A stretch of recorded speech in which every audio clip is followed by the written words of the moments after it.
किया हुआ जब 370 सालों बाद खोले गए बैद्यनाथ मंदिर के तहखाने और अंदर रामायण काल का जो सबूत मिला वो आपके भी रोंगटे खड़े कर देगा। इस घटना की शुरुआत करने से पहले महादेव के सच्चे भक्त कमेंट बॉक्स में हर हर महादेव जरूर लिखें। इस घटना की शुरुआत होती है झारखंड राज्य के धनबाद शहर में रहने वाले विजय जी शर्मा से। विजय जी के घर पर कोई संतान नहीं थी, जिस वजह से वे काफ़ी परेशान थे।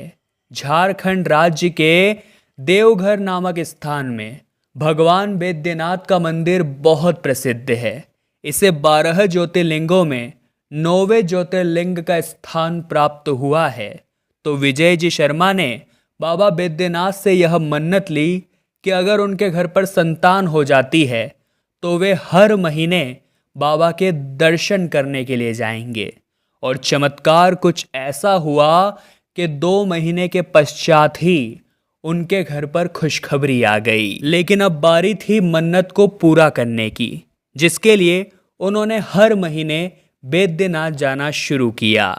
धनबाद से बाबा बैद्यनाथ का मंदिर ज़्यादा दूर नहीं है, इसलिए वे हर महीने सपरिवार बाबा बैद्यनाथ के दर्शन करने जाते थे। 9 माह बीत गए और उन्हें बहुत ही सुंदर पुत्र रत्न की प्राप्ति हुई। अब वे जोड़े से बाबा बैद्यनाथ मंदिर में दर्शन करने जाना चाहते थे, लेकिन उन्हें इस बात का अंदाज़ा नहीं था आज उनकी आंखों के सामने एक बहुत बड़ा चमत्कार होने वाला था। उस समय सावन का पवित्र महीना चल रहा था और बाबा बैद्यनाथ के दरबार में हजारों श्रद्धालुओं की भीड़ उमड़ी हुई थी। विजय जी भी अपनी पत्नी के साथ बाबा के दर्शन करने पहुंचे थे। जैसे तैसे करके भीड़ में 3 से 4 घंटे बाद उनका नंबर आया और उन्होंने भगवान के बहुत अच्छी तरह से दर्शन किए। लेकिन भीड़ बहुत ज़्यादा होने के कारण विजय जी का अपनी पत्नी से हाथ छूट गया और वे दोनों उस भीड़ में कहीं बिछड़ गए। वे भीड़ में अपनी पत्नी को ढूंढते ढूंढते मंदिर के पिछले भाग में चले गए, जहां पर उन्हें काफ़ी पौराणिक तहखाना दिखाई दिया। अब उनके मन में जानने की उत्सुकता हुई कि आखिर बैद्यनाथ मंदिर के इस तहखाने में क्या छुपा हुआ है। उस तहखाने का ढक्कन खोलकर वो सीढ़ियों के माध्यम से जब उस तहखाने में गए और अपनी मोबाइल का टॉर्च ऑन किया तो सामने का नज़ारा बहुत चौंकाने वाला था, क्योंकि उस तहखाने में एक बहुत ही पौराणिक चीज़ रखी हुई थी जिसके ऊपर सुरक्षा कवच लिखा हुआ था। विजय जी ने उस सुरक्षा कवच का फोटो लिया और वे चुपचाप उस तहखाने से बाहर आ गए। जब वो मंदिर के बाहर गए तो उनकी पत्नी उनका इंतजार कर रही थी, लेकिन रात्रि में जब उन्होंने उस सुरक्षा कवच के बारे में इंटरनेट पर थोड़ा सर्च करने की कोशिश करी तो नतीजा जानकर उनके रोंगटे खड़े हो गए। उन्हें पता चला कि उस सुरक्षा कवच का असली नाम पंचशूल है। पंचशूल के प्रति मान्यता यह है कि त्रेता युग में रावण ने अपने किले के द्वार पर पंचशूल को सुरक्षा कवच के रूप में स्थापित किया था।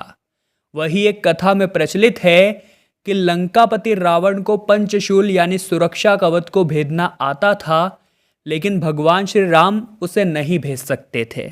रावण के छोटे भाई विभीषण के बताने के बाद ही प्रभु श्री राम पंचशूल को भेद पाए थे और वे लंका पर चढ़ाई कर पाए थे।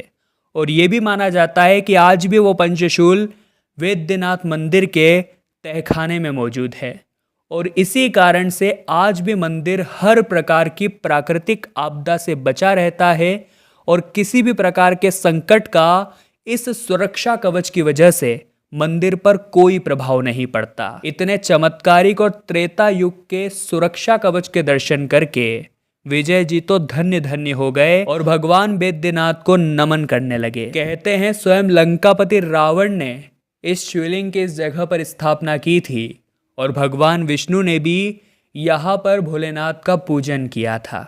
इस घटना को लेकर आप क्या विचार रखते हैं, हमें नीचे कमेंट बॉक्स में ज़रूर बताइएगा। अगर वीडियो आपको पसंद आई है तो आप लाइक करें और हमेशा ऐसी सत्य चमत्कारिक घटनाएं देखने के लिए हमारे चैनल को सब्सक्राइब करके बेल आइकन को प्रेस कर ले। अभी के लिए आप सभी दर्शकों को हर हर महादेव।